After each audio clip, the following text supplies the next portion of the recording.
don't we also have an alignment problem with humans? I mean, like we can't understand humans all the time, and there's Yeah, always going to be parts we don't understand, and there's going to be people who have perverse instantiations of commands they're given, absolutely. and we can't always predict that. So, That's um, true.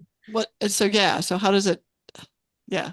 Please continue. Well, so yeah, humans, I think, and that's I think one of the common arguments against the whole alignment issue with AI. It's like, well, humans aren't aligned, or we hold AI to a higher standard than we do humans, and that's sort of like how that line of argumentation goes typically. I might counter that humans at least have certain social constraints that limit some types of behavior. Mm. Maybe not within everyone within the population. You might have certain outliers, like psychopaths and people who don't really uh, adhere to those types of norms that limit that sort of arrest certain impulses in Yeah, I different was ways. thinking about that as you were talking about hallucination, because I was Yeah. thinking, you know, why why isn't there some kind of control against hallucination? And the thought entered my mind, well, Mhm. AI can't feel shame. Yeah. It can't feel humiliated, whereas as a human, Hmm. uh, some people live on the edge of shame and humiliation, others don't.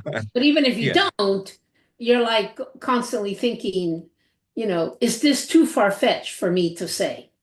Right. And it's like a social norm that's, you know, uh, bouncing. It's a bouncing social norm that's very Right. contextual, but it's Well, nevertheless always in your mind.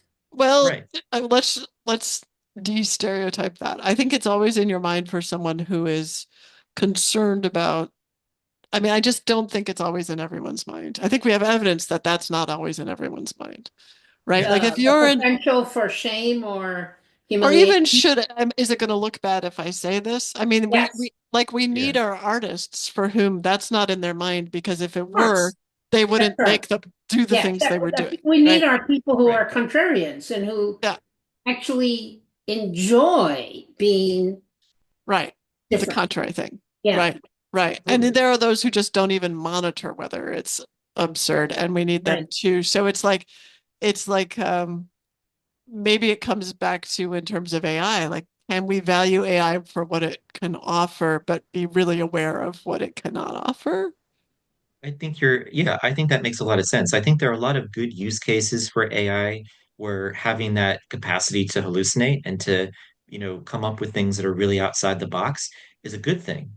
Like if you want, for instance, like, when I'm working on this second book, you know, I may have a list of sources and, I may ask AI to I may give it some of these sources and say, okay, I want you to try and find like with GPT, I'll use like the deep research feature and ask it to find other things that are similar to this and then write an extended bibliography for me. And then I Right. can explore those other sources. Right. And like it comes up with things sometimes that I wouldn't think of, but it sometimes comes up with things that aren't real. Yeah. So, so you have to have some sort of, as long as you have some level of like domain knowledge that you can understand whether or not it's telling you something that's good or bad, that sort of outside the box behavior can sometimes be helpful. Like Yeah. it helps you, but the AI, it's not making a decision for me. It's not writing a book for me. It's just sort of being Right. used as a tool reflectively to be able Right. to, yeah, You wouldn't ask an to artist to do your taxes. Like exactly, you'd right, be like, maybe they'll just totally draw a picture on my taxes, right? right. And so it's like, so I maybe part of the way humans have to learn to deal with AI, maybe this is what you're saying, Mhm. is just getting really clear about the risks and benefits and the trade-offs. Absolutely. Like any other tool, you have to be able to use it in a way that's reflective. So you wouldn't give someone a calculator and expect them to be able to use it in a way that made any sense if they knew nothing about arithmetic. Correct. Yeah. In the same sense, you have to understand a little bit about how AI works. Even if you don't necessarily understand what's going on under the hood directly, you have to understand its limitations. You have to understand how to use it and have the domain knowledge to be able to filter through what it's telling you to know whether or not it's telling you something that's good. And it's still a little different from other tools because not only can it change itself based on Yeah. feedback, it can change you. So we're back Yes. to this downward causation thing again. Right?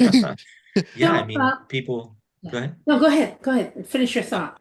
I was going to say, yeah, people can interact with AIs, like GPT in a way where they may think of it as a human. They may think they're interacting with a human, even though they know that they're not.